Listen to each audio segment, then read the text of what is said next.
Hi everyone, this is Victoria Fashion and welcome back to my channel.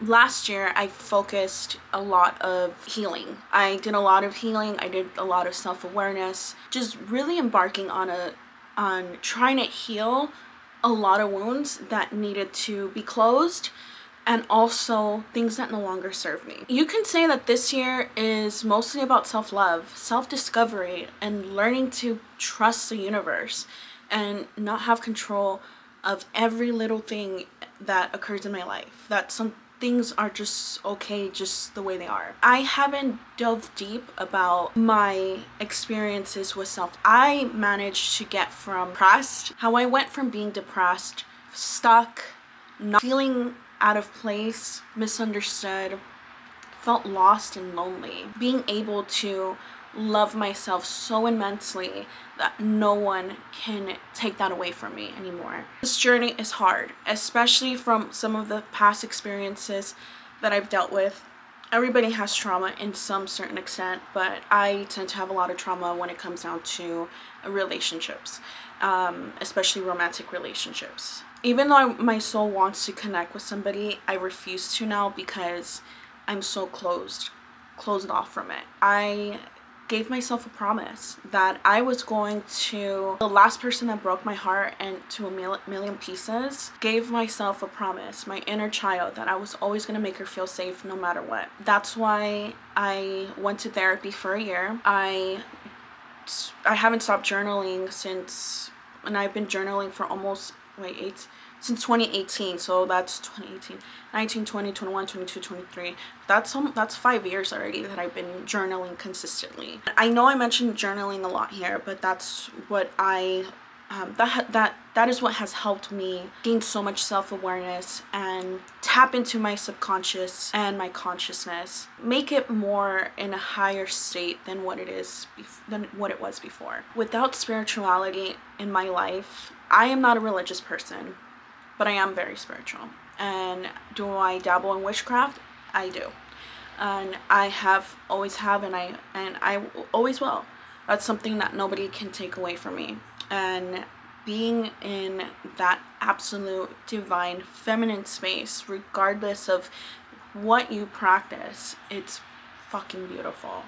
It's having connection not only with people, but also having connection with the trees, the ground, the birds, the ocean, the sky. We're all interconnected, and that's what I really it made me feel less alone when I started thinking about that, about it in that way. And I went from being so negative about myself to being so strong and capable of going anywhere by following my heart, but also like about thinking before I do certain actions. So because sometimes I don't trust my heart, but times that you just gotta say fuck it, and you just gotta do it. And the words of my friend who always like says that, you just gotta do it. Sorry. If you're watching this, I'm sorry. I couldn't help myself. But I wanted to talk about like self-love. If you are wanting to learn how to be able to learn how to love yourself and have a strong, immense, passionate, stable relationship with yourself, here are some things that has helped me over the course of my self-love journey. I am a person that for the longest time, I'm a very nostalgic person, and I used to think about the past a lot. Even now, I still catch myself thinking about the past so much that I start forgetting of where I am now.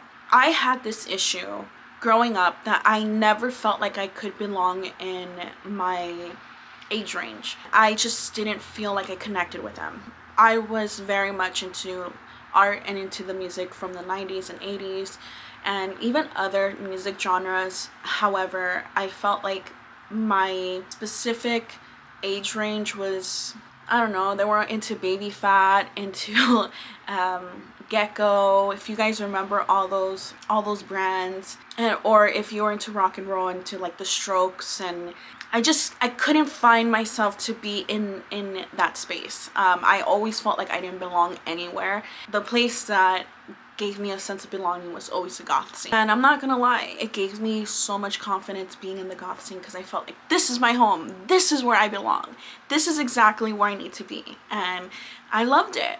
I loved it so much, and I still do. My part of my life is a subculture, and I'm never ever going to change that. However, when you're a baby bat, that is your life. And if any baby bats are watching this, you go and embrace it.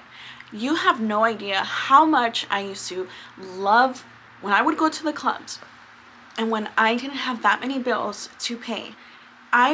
I know people like to talk about the value of thrifting or DIY in the subculture, especially in the online space. What I would do, as soon as Thursday night would come, I would get off work early, because back then I used to go in from work from 6 to 2 a.m. Tell my homegirl, hey, let's go to a thrift store. And we would go to a thrift store, or we would go to those like fashion stores that you would see like in California. I don't know how popular they are in other areas in the United States, but the ones that are like those fashion clothing stores that were like similar to Forever 21. We would go there, or adult stores that would feature lingerie. I would start curating my outfit for that Friday, Saturday, and Sunday. And I started doing this a lot more when I got a lot more confident. I would dress so much, and that to me was like my favorite thing to do. And however, now that I'm a lot older, I can't really do that as much for obvious reasons, and I don't really club it as much as I used to anymore, even though I still would like to. But it's just I'm into other things. But what I'm saying for the baby bats out there, if you are so dedicated to this, go express yourself. Go fucking dance. Go fucking try to find your tribe. If there's anything about the subculture, and especially the passionate ones, you will find your tribe no matter where you go. And I think that's what I love about the subculture, is the online space is so big within the goth community that you could find close friends, like online friends that turn to close friendships. For example, like me and Ange. And we are practically family now. And I think that's what I absolutely love and cherish about the subculture. Even though this is about self-love, I did want to talk about that a little bit. I've been missing that ritual that I used to do.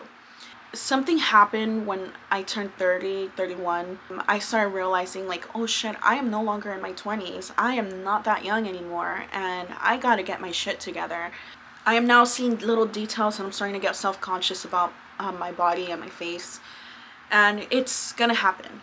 And unfortunately, we live in a society that society always valued youth, but now to a higher amount because of TikTok. In a way, it's kind of good because it showed how to take care of your skin, not to be smoking or not to be drinking that much, and that has really helped.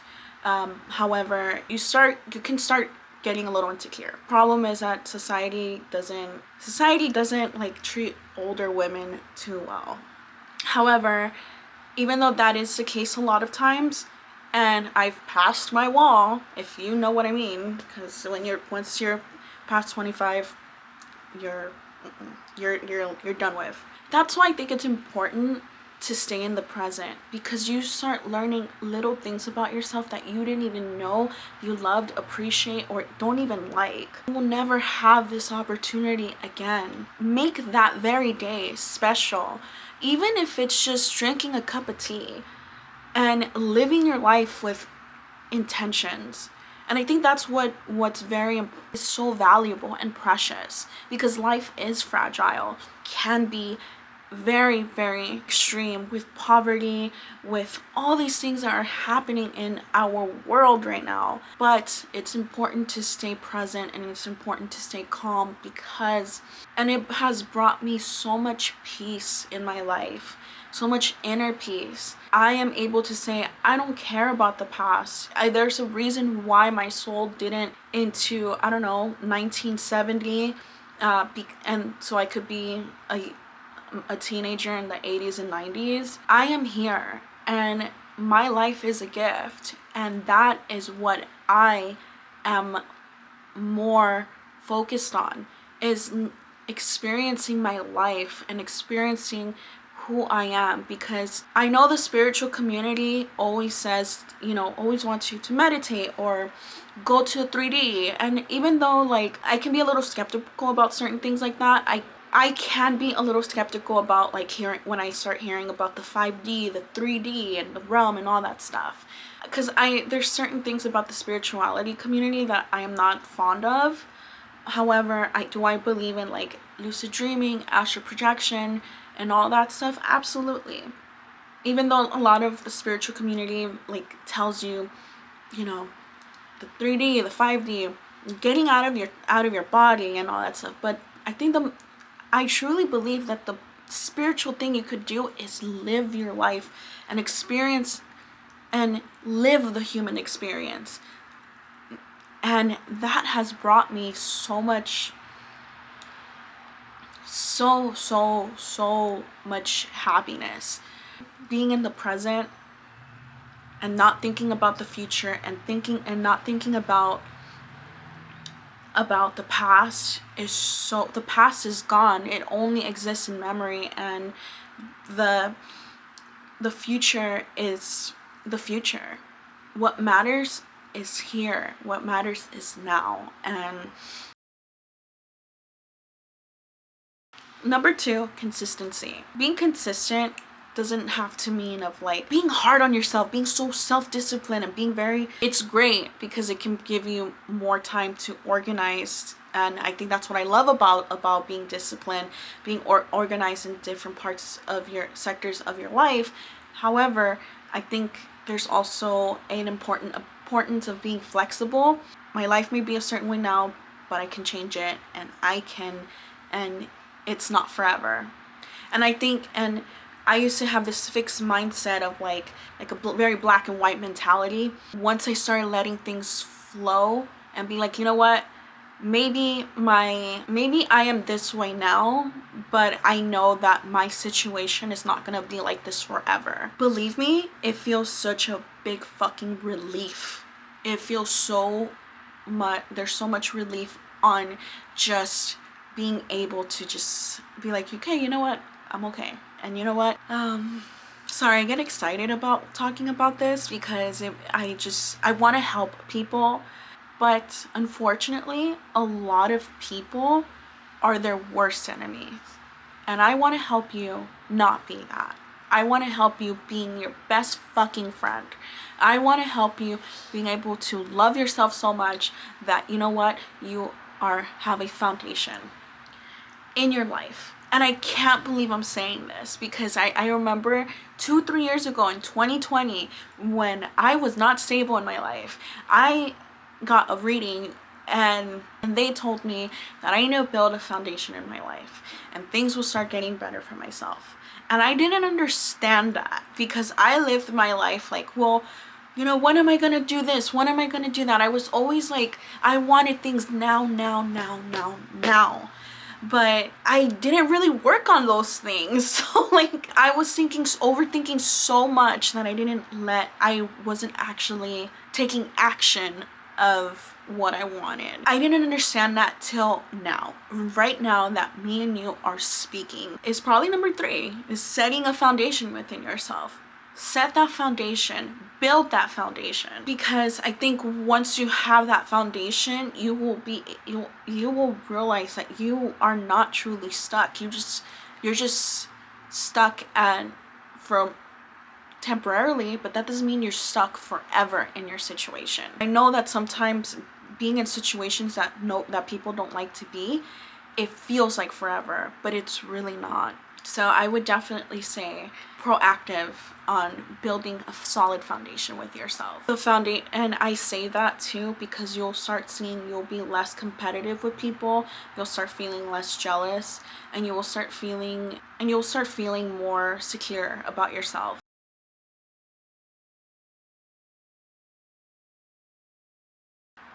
Being 30 and being where I am now, you start reverting back to your childhood. When I was a kid, I wanted to grow up so fast. Because I felt like I was older. I always did feel that way. And I had to take care of my sister when she was little. I unfortunately was a scapegoat in my family, so it took me a bunch of, I didn't grow as I wanted to, and I just always felt different. I liked books, especially like I Spy books. That's like what I liked when I was a kid. But I also liked those encyclopedias that you would see in the 80s and 90s, that it was a series of encyclopedia books, and it was like 20 books. I really like those books. I always forget what they're called. I think Britannica encyclopedias. I'm not sure. Correct me if I'm wrong. I like dinosaurs. I love learning. I love learning about new facts. I love history. I love art. When I watched Frida for the first time at the age of 12 years old, I was like, I want to be an artist. I resonate with her so much. And I really wanted to be a painter. I got so discouraged when I heard you can't make money out of art. You gotta be a lawyer, doctor, banker, whatever. It's just like, but I never resonated with any of those fields. Do I respect them? Absolutely. There is a place for those fields. However, I don't see my life that way.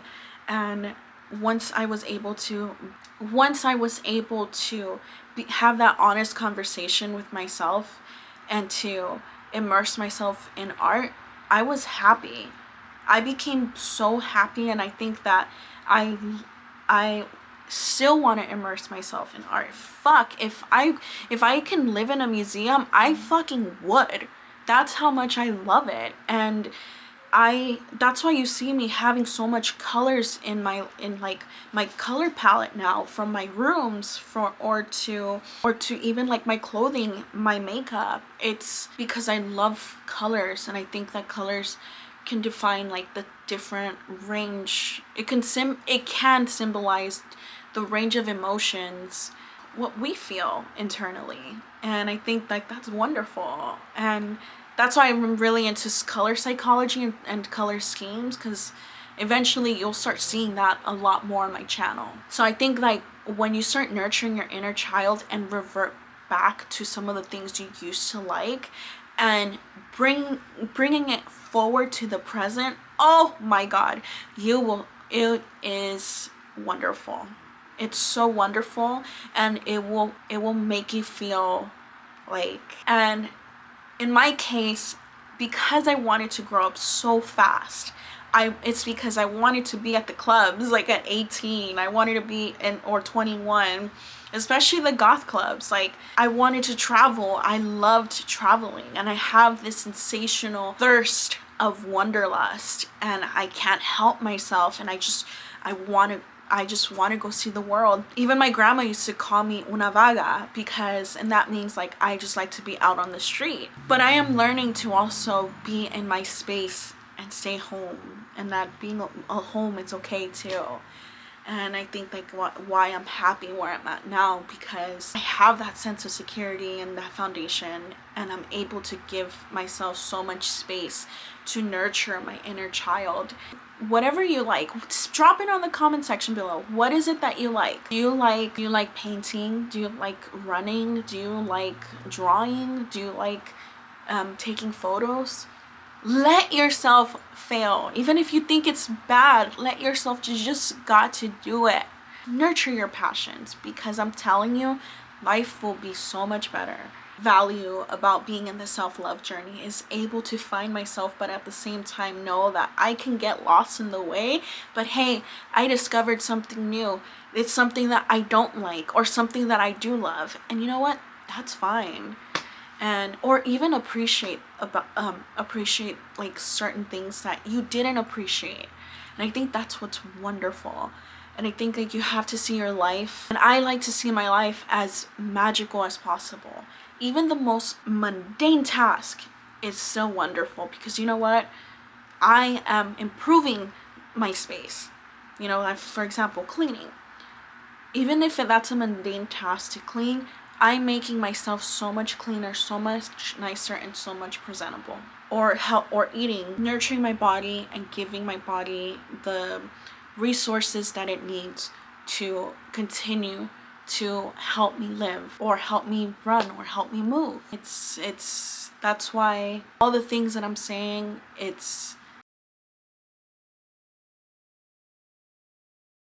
I do not believe in God.